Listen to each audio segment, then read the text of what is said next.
Hello and welcome to today's daily news report where I cover all the biggest stories affecting your life and money.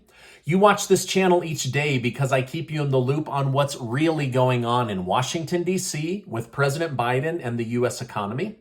By the way, many of you have been asking, hey, where do I get one of those amazing hats or You Are Amazing hats? I'm going to leave a link down below if you want to go check them out. They are amazing.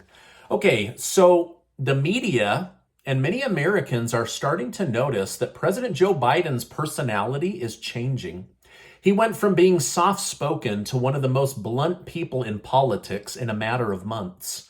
During a speech yesterday, Biden was touting Democrat accomplishments when a member from the audience tried to interrupt.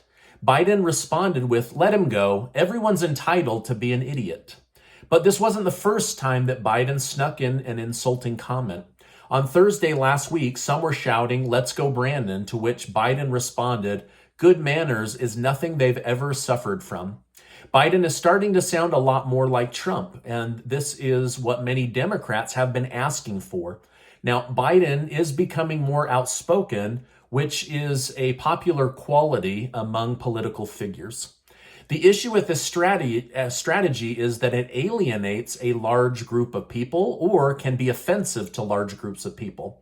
In fact, CNN political commentator Van Jones, who voted for Biden because he was so tired of the way that Trump talked to voters, that he has issued a warning to President Biden to be careful. He stated that Biden needs to stop writing Republicans off as irredeemable people, because then he has no chance of convincing them to become Democrats.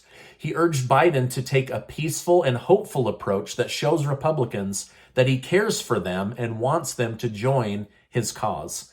Trump lost by some opinions because of being too harsh or too outgoing, but Biden seems to be going down the same route as Trump in order to become more popular. So the very thing he demonized, he's now becoming in order to get his poll numbers higher. As of right now, not many independent voters are looking at voting for Biden if he runs in 2024 based on his policies. And these are the voters that he needs to schmooze and impress more than any Republican. Former President Donald Trump has got a big win, according to Republicans. A judge has granted Trump's request to have a special master review all the documents seized from his home. The judge stated, "The court is mindful that restraints on criminal prosecution are disfavored, but finds that these unprecedented circumstances call for a brief pause to allow for neutral third-party review to assure a just process with adequate safeguards." So basically, they're going to have somebody come in. Now, they're going to have somebody with really high security clearance. I believe the highest security clearance is called Q clearance. So somebody with Q clearance is going to have to review all of the documents that were taken from Mar-a-Lago. Now, the special master will have to be someone who looks at the documents and then determines, are these personal documents? Do these fall under executive privilege? Were these classified or declassified? And basically try to categorize all the documents into their individual category.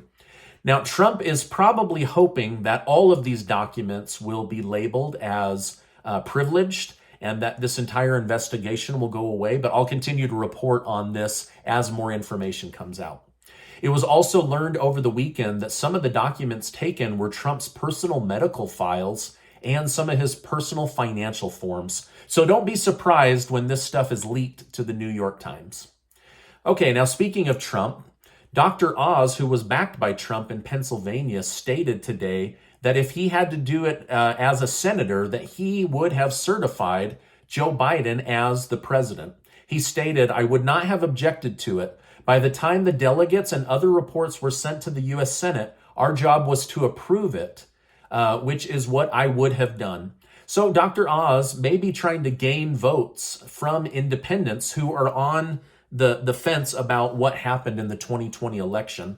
However, the biggest concern right now is, does Mr. Fetterman have the mental capacity to be a U.S. Senator after suffering two major strokes? The Pittsburgh Post-Gazette stated, if Mr. Fetterman is not well enough to debate his opponent, that raises serious concerns about his ability to serve as a United States Senator. While many Republicans have accused Biden of working with China under the table, Biden has just showcased plans to compete with them on a technological level. The Biden administration will be taking money from the CHIPS and Science Act that was recently passed. $28 billion will go towards domestic production of advanced logic and memory chips, and $21 billion will go towards increasing the production of current chips and advancing research and development on future technology. If Americans want to continue to be the powerhouse of the future, it will need to continue to rapidly advance technology.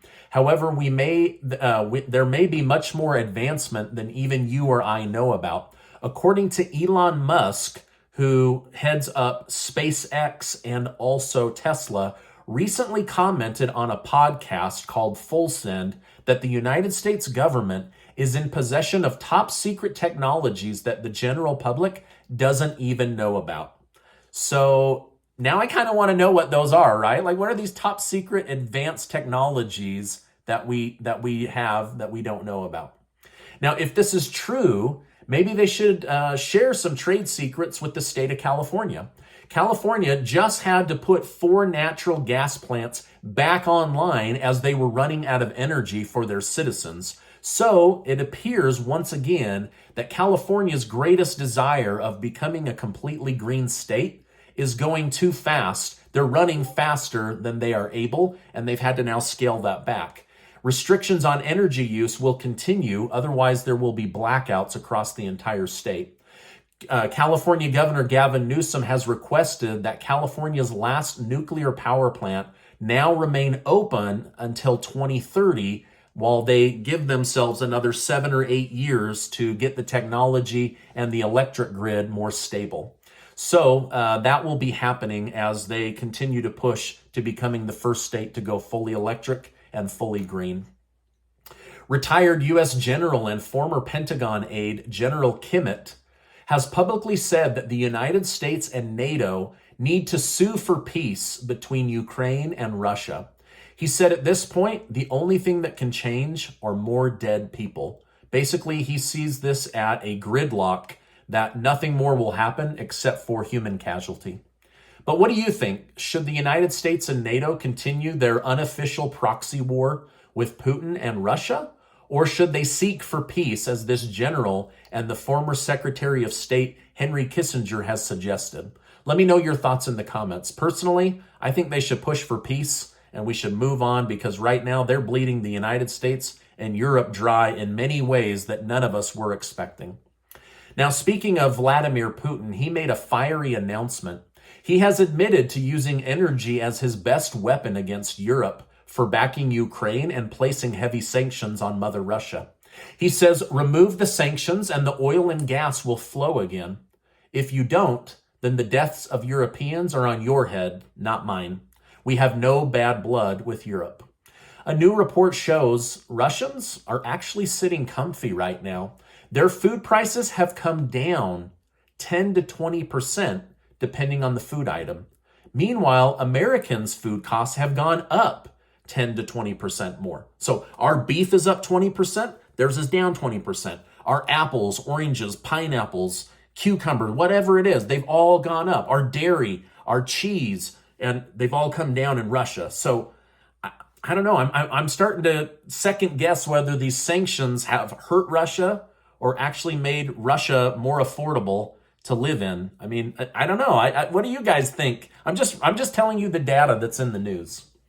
Meanwhile, in the United States, the number of people buying groceries on credit cards and pay later services like Klarna or Afterpay are through the roof. Now, this is heartbreaking, and I know that some of you in my community might be in this situation.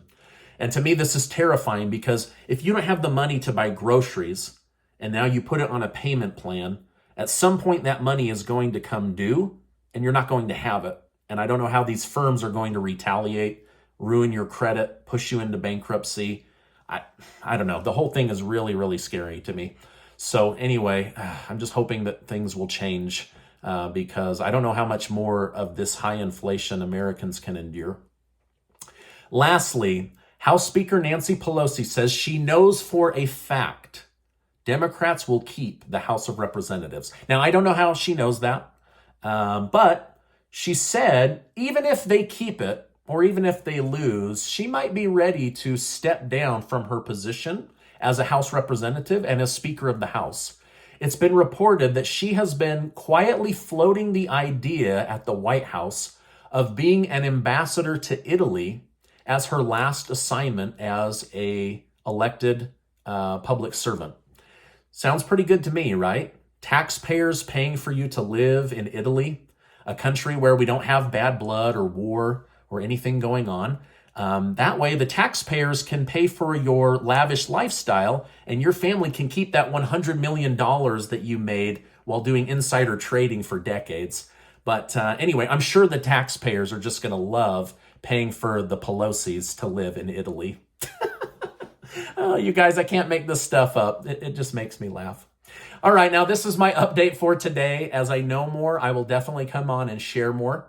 Casey and I are trying to help out the best we can. We've got dozens of winners in this month's giveaway of $5,000 total, and I'll make sure to leave a link below. That's all being done thanks to generous video sponsors, so look for that link. Now, before you go, I want to remind you that you are amazing. I appreciate you being in my community, and I will see you on the next video.